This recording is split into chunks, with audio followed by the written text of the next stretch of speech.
Dancer back at me with Stitchery. I'm here today with a carding and spinning video. Let me move this plastic bag. My cat has decided it's so interesting. Alright, so before you have what is left of a Jacob fleece I bought a few seasons ago. It was from a sheep named Pettingale. Now I've used all the white portions of her fleece, and this is the fine, crimpy, darker portions that are left. Obviously I haven't really carded it at all, other than a little bit of sample carding I did. So it still has the VM and such in it, but it is fully washed. So we are going to be carding this up with some add-ins. First of all, I bought 4 ounces of red Sari Silk roving. And then also in a previous video, I dyed up some other add-ins. We've got some Teeswater locks, some mohair locks, and some silk noir. Now this is all still wet. I'm going to leave it to dry a little longer, and then we're going to do the carding.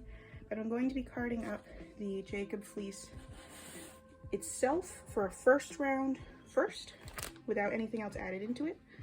And it should look something like this. And after I do that, it will be ready to start adding in the add-ins, which will hopefully be dry by then. So I'm going to go set up the carder and let's get started.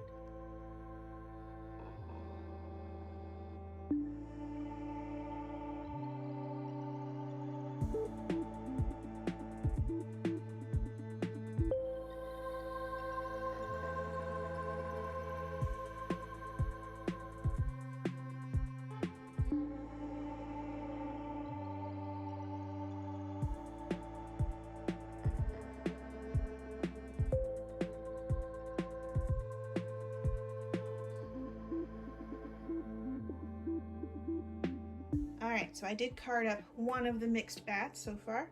I haven't taken it off the drum carder yet, but I just wanted to see how the different materials would layer. When I was carding up the pure Jacob, I ended up with 10 total bats of Jacob, and it only took me half a bat of Jacob to card up this mixed bat here with everything else in it. So I am going to have a lot of extra Jacob, I think. But beyond that, I do really like how these colors look together. So I'm going to take that off, just make sure it looks the way I want it to, and then we will card up the rest of the bats.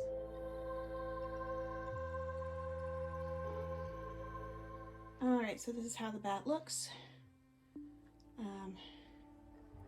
I do really like it. It's not going to be a super smooth bat. It's relatively textured, which is what I prefer anyway.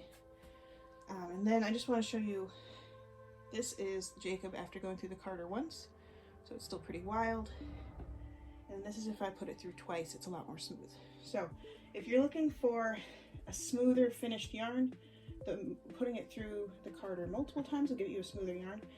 I like a lot of texture on my bats, so I rarely put them through more than once or maybe twice, but anything beyond that, the more you do it, the more blended they'll be and the more smooth they'll be, up to a certain point. Depending on the strength of the wool itself, the more times you card it, you can kind of stretch it out too much, and then you'll end up with like neps and breaks in the wool. I have not personally had that happen to me because I never carded that many times, but it is something to consider. I don't think you're really supposed to do it more than 3 or 4 times total. Like I said, I pretty much never do it more than twice. So I'm going to work on carding these up, and it'll probably take a decent amount of time, but I should have enough to make 7 more art bats, because this is all my add-ins. And now I'll just have a ton of Jacob left, and we'll make some other batch of Jacob art bats in the future. So that'll be fun. Probably about halfway through I am going to take a break. It's been a while since I did a tea video,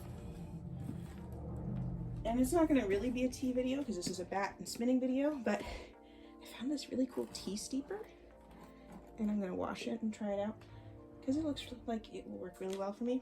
And then I also found this set of black tea where it's like little beakers or test tubes, little test tubes of tea, and you mix them to make your own blend. And I just think that's really cool. So I am going to do that today at some point when I need a break from carding, because carding is exhausting. So I'm gonna get to work, and we'll see how this goes.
So that finishes up all of the plying, and everything's skeined up so I can get these washed.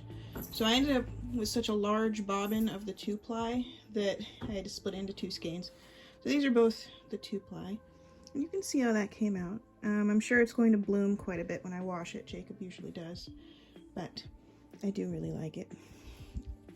Since it did fill the entire plying bobbin, I had a little bit left over, so I just chain plied that.